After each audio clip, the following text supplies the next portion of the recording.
Well, hi there, Internet. My name's Court, and you've got courtside seats for my review of Ghostbusters Afterlife. Let's do it.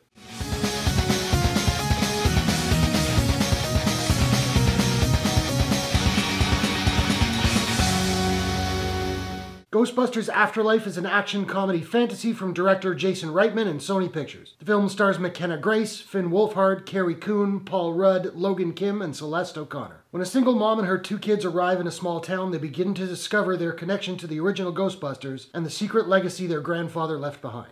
I've been looking forward to this movie ever since it was announced. I'm a Ghostbusters fan, and this kind of functions as a direct sequel to the first one. I'm unclear if this movie retcons part 2. Like, it doesn't mention any of those events specifically, but it doesn't go out of its way to retcon them either. But whatever, I like the cast. There was something poetic about Jason Reitman taking over the director's chair from his father Ivan, so I was psyched for this flick. And while I did enjoy the movie, I didn't enjoy it as much as I was hoping or expecting to, but as per usual, we'll start with the good first. For the most part, I thought the cast was quite good. I liked Carrie Coon in here, but aside from the occasional snide remark, she's not given a whole lot to do, at least until towards the end. Paul Rudd is his usual, likable, funny self.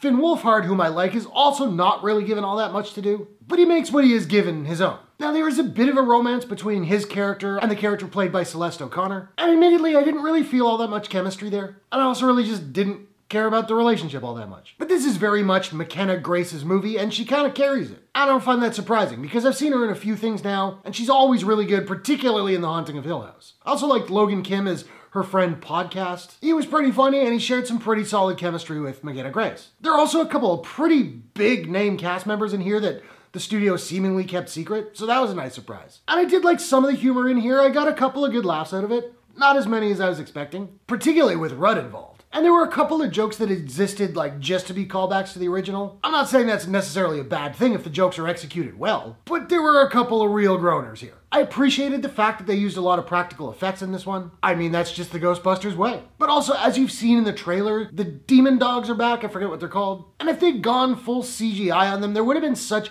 visual dissonance between this and the original flick.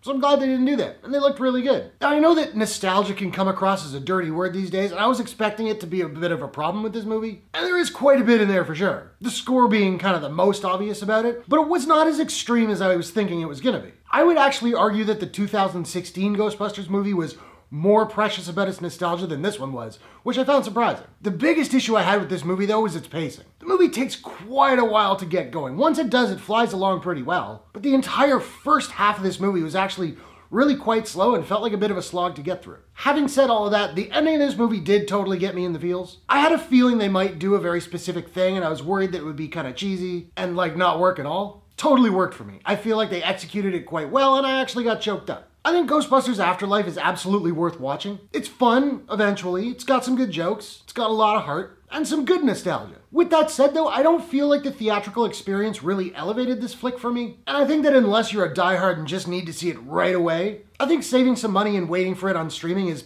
perfectly reasonable. Now, I don't have a proprietary rating system as of yet, so I'm just trying to figure out what I'm going to give Ghostbusters Afterlife. And I think I'm going to give Ghostbusters Afterlife a 3 out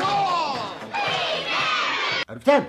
So now I want to know, have you seen Ghostbusters Afterlife? What did you think about it? How would you rank all 4 of the Ghostbusters movies now? Heck, throw in that video game from 2009 if you want. Whatever your thoughts, hit the comments below. Let's discuss. If you enjoyed this review, please smash that like button and give it a share if you really enjoyed it. Just helps the video reach more people, helps the channel grow. I appreciate it very much. And hey, why not take a second, do me a favor, click subscribe and ring that bell to subscribe to my channel for more movie reviews, entertainment news, trailer reactions, all that good stuff. Hope you guys are all safe and healthy. Thanks very much for watching. I will see you all in the next one. Take care.